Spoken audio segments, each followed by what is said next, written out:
কলা গাছ দিয়ে তৈরি ভেলার 22 প্রতিযোগিতা। আর ঠিক এই উপলক্ষে চারদিকে মানুষ এবং ক্যামেরার কোনো অভাব ছিল না। তো মনুরা সবাই কেমন আছেন? আশা করি ভালো আছেন। মুইও এক্সের জন্মের ভালো আছি। আজগো আমাগো স্থানীয় যুব সম্প্রদায়ের উদ্যোগে বৈডাকাটা বেলুয়া নদীতে অনুষ্ঠিত হইতে যাইতে আছে কলা গাছের তৈরি ভেলা দিয়ে 22 প্রতিযোগিতা।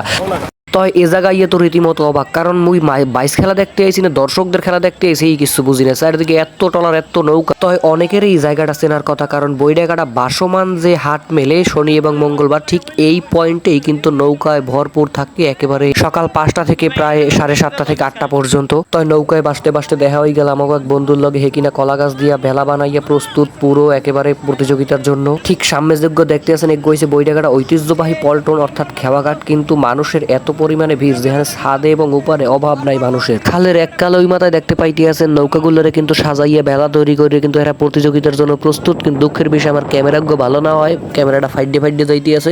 বাড়ির ছাপনা যদ্দূর হলে সব লইয়া আইছে বাইস খেলা দেখতে। তয় মনা মই এখানে এই বাইস খেলা দেখবো করলা দেখি হচ্ছে দর্শকদের খেলা। হের ভিতরে হয়েছে মাইয়ার অন্যতম। টলার লইয়া যারা আইতে পারছে তো আইছে, হের ভেতরে কে বাড়ির আইডাই দেখ খালের সরে ইয়ে খারাইছে ব্যাপাক মানুষ।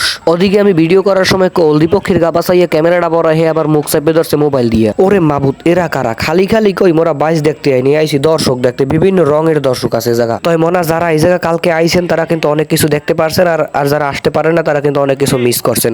তো এতক্ষণ যারা আমাকে ভিডিওটা দেখছেন কেমন হয়েছে কমেন্ট করে জানাইবেন। আর ফেসবুক দিয়ে দেখতে থাকলে একটু কুট্টুস করিয়ে ফলো মারবেন। আর যদি ইউটিউব থেকে দেখেন তাহলে কিন্তু একটু সাবস্ক্রাইব করতে বলবেন না। তো মনা ফাও কথা কইতে কইতে কিন্তু আসল জিনিস গাই দেখাইতে ভুলে গেছি। বাইস খেলা আজগো দেখাইতে পারলাম না, দুঃখিত। পরে আরেকদিন কোনো এক সময় দেখা মনে। অতক্ষণ পর্যন্ত ভালো থাকবেন, ধন্যবাদ।